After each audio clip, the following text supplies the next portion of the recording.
guddiga doorashada madaxweynaha iyo madaxweyne ku-xigeenka kulankoodii ugu horeeyay maanta ay ku dooranayaan gudoomiye iyo gudoomiye ku-xigeen kadibna ay ku bilaabayaan hawshii ajandahaynu maantay waa doorashada guddoonka guddiga qabanqaabada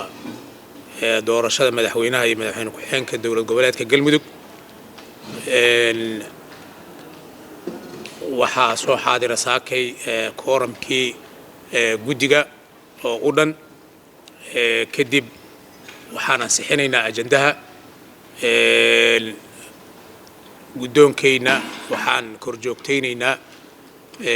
habka hawsha iyo doorashadu ay u dhacayaan maantay waxaan cod u qaadaynaa